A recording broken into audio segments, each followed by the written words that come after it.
नमस्कार दोस्तों, स्वागत है आप सभी का एक बार फिर मेरे YouTube channel team social talk पर। दोस्तों, जब भी इस देश के सर्वोच्च पुरस्कार की बात करते हैं तो सबसे पहले अपने जहन पे आता है पद्मश्री, उसके बाद पद्म भूषण और उसके बाद पद्म विभूषण। लेकिन दोस्तों, क्या इससे बड़ा पुरस्कार होता है? अगर आपको नहीं पता दोस्तों, तो आज के इस वीडियो पे मैं बात करूंगा देश के सर्वोच्च नागरिक पुरस्कार, दैट इज भारत रत्न। और दोस्तों, चैनल में जो नए हैं उनसे रिक्वेस्ट है कि प्लीज़ यार सब्सक्राइब जरूर कर दो, क्योंकि आज की वीडियो आप सभी के लिए, तो इतना तो मेरे लिए आप कर सकते हैं, आपकी ड्यूटीज़ है कि आप प्लीज़ चैनल को सब्सक्राइब जरूर करें, क्योंकि आज भारत रत्न के बारे में बात होगी। और इस वीडियो पे मैं भारत रत्न से रिलेटेड जितने फैक्ट्स हैं वो आपको शेयर करूंगा। दोस्तों, जैसे कि आप जानते हैं कि देश का सर्वोच्च नागरिक सम्मान है भारत रत्न। और भारत रत्न देने की क्राइटेरिया क्या है, तो सबसे पहले हमें ये जानने की कोशिश करनी चाहिए कि एक्चुअल में भारत रत्न देने की क्राइटेरिया क्या है। भारत रत्न देने के लिए सबसे पहले हमें ये देखना होता है कि जिस इंसान को ये रत्न मिलेगा उसकी कैटेगरी क्या है, वो कौन से क्षेत्र से बिलोंग करता है। या तो वो शिक्षा के क्षेत्र से होना चाहिए, वो साहित्य से होना चाहिए, वो विज्ञान से होना चाहिए, वो सामाजिक सेवा से होना चाहिए, वो कला के क्षेत्र से होना चाहिए।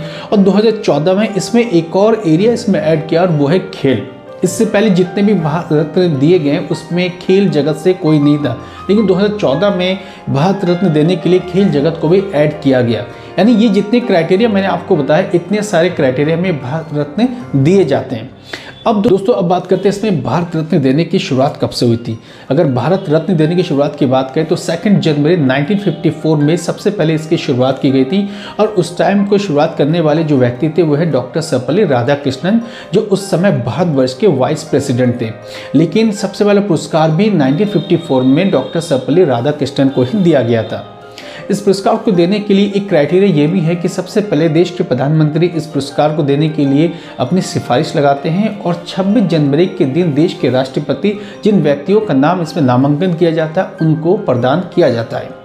अब तक भारत के काल चक्र में देखें तो 48 लोगों को ये पुरस्कार दिया गया है, जिनमें से 14 लोगों को मरणोपरांत भारत रत्न दिया गया है और 2 लोगों को, जो विदेशी लोग हैं, उनको ये पुरस्कार दिया गया है। हालांकि इसकी संख्या 3 भी हो सकती थी, लेकिन मदर टेरेसा ने भारतीय नागरिकता प्रदान ले ली थी, जिस कारण उनको भारतीय माना गया और विदेशी श्रेणी से उनको हटा दिया गया है। 1987 में अफगानिस्तान के खान अब्दुल गफ्फार खान, जो अफगानिस्तान के गांधी जी कहते हैं, उनको ये पुरस्कार दिया गया।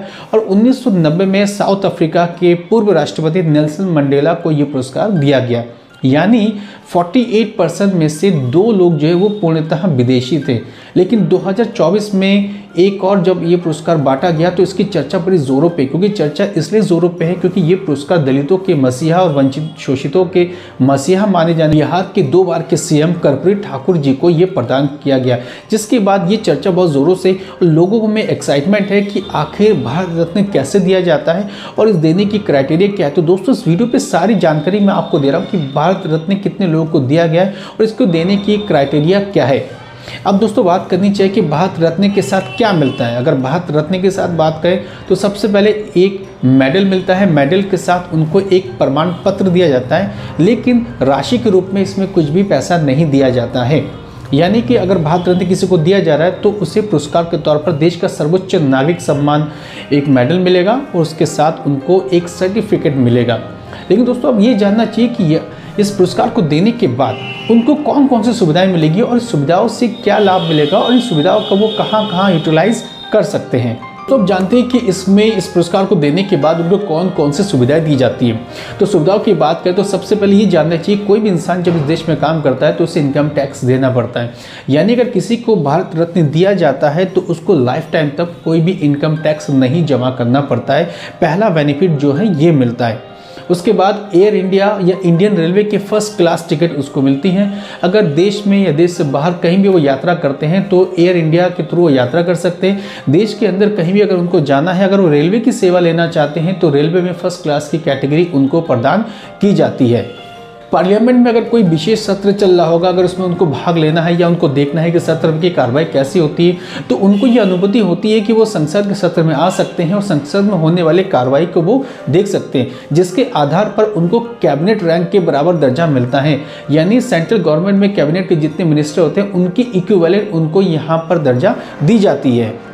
इंसान को भारत रत्न मिलता है तो ओबियसली वो वीवीआईपी के बराबर उसको माना जाता है। अगर कोई भी इंसान वीवीआईपी होगा तो जाहिर सी बात है कि उनको सुरक्षा की भी बहुत ज़रूरत होती है, तो इसलिए ज़रूरत पड़ने पर उस इंसान को जेड ग्रेड की सुरक्षा दी जाती है, ताकि देश के अंदर और देश के बाहर कहीं भी अगर उनको आना जाना होता है तो ये सुरक्षा के तहत वो चलते हैं, और जिससे उनके परिवार को भी सुरक्षा मिलती रहती है।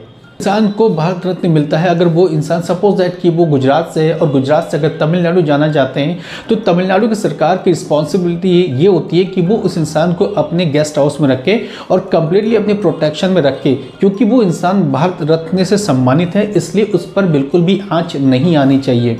इसी के तहत अगर वो इंसान जब विदेश यात्रा में जाता है तो विदेश यात्रा पर जाने पर भारतीय दूतावास की जिम्मेदारी होती है कि उस इंसान के हर एक कार्यक्रम की सूची उनके पास रहे। दोस्तों ये जो शॉर्ट वीडियो मैंने बनाई है आज भारत रत्न में बनाई कि भारत रत्न कितने लोगों को मिला और भारत रत्न मिलने के बाद कौन कौन सी सुविधाएं होती है। अब दोस्तों आपका काम है कि आप जल्दी से अपने मोबाइल से हमारे वीडियो को जरूर वॉच करें, और वॉच करने से पहले सब्सक्राइब जरूर करें और कोशिश करें कि इस वीडियो को अधिक से अधिक आप शेयर करें, क्योंकि नॉलेज सभी तक जाना बहुत जरूरी है। तो नॉलेज के लिए आज के इस वीडियो को मैंने बनाई थी, और कोशिश करते हैं कि दोस्तों आगे भी इस टाइप के और वीडियो मैं आपके लिए बनाता रहूँगा। दोस्तों वीडियो पसंद आने पर प्लीज़ शेयर जरूर करें।